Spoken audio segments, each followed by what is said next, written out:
the throne of David, which is Baha'u'llah inherited, that he passes to Abdul Baha, is the means for unity in the Baha'i revelation.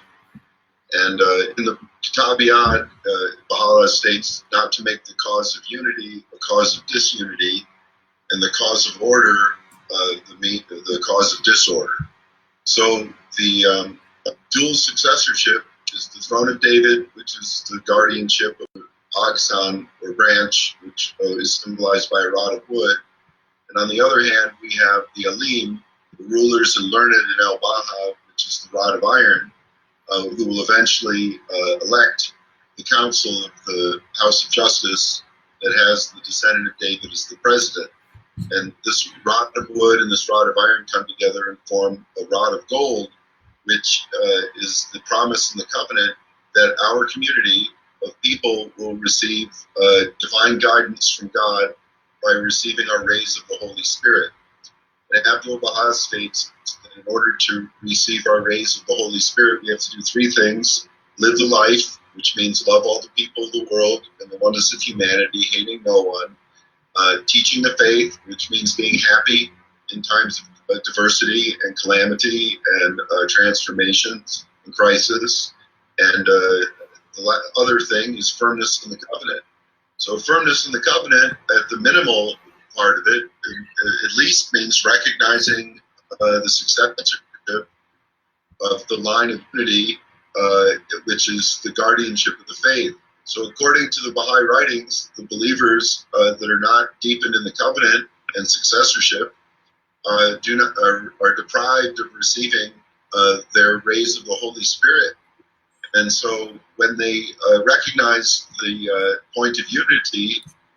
they then receive their rays of the Holy Spirit from God, not from the person of the guardian, and they become confirmed in their own faith and are able to start to win their station, which is spiritual perfection of themselves. So that's one way to look at this from the Baha'i writings about the effect on the individual's personal growth and spirituality. Another part of this is the social part of our civilization, that the throne of David is integral to Jews, Christians, and Muslims. So without the living descendant of David known to the Baha'is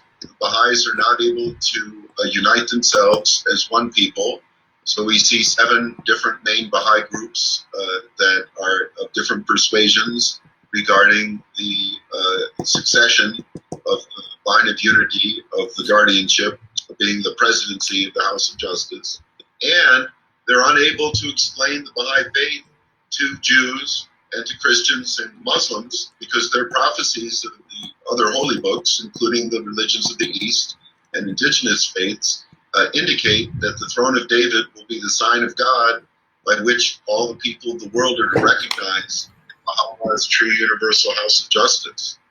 So unless and until the Baha'i faith incarnates itself in a visible order, Shoghi Effendi states in World Order of Baha'u'llah on page 9 and 19, it can't make a lasting effect or change upon the world. And he states that divorced from the institution of the guardianship, the faith will be mutilated and deprived of this hereditary principle. So it's kind of like hamstringing the white she-camel, that the people, even if they're progressing spiritually, are doing this approaching the covenant. Whereas when they come under the provisions of the covenant, their personal individual growth is quickened, their transformation is more powerful and more palpable, more real to their experience, and they're able to meet other like-minded people that have figured out the riddle of the throne line of David and how that succession works, to then form a society and win their own stations, being created in the image of God, its qualities and attributes for themselves, like love, mercy, justice, generosity, concord, fidelity, and harmony. So briefly, the point of unity and the guardianship in the faith will allow the people of the world, through the love of God, the one true invisible God, to cooperate as one people. And the plurality is the means of order, that the people will assemble together as it says in the Quran, you shall be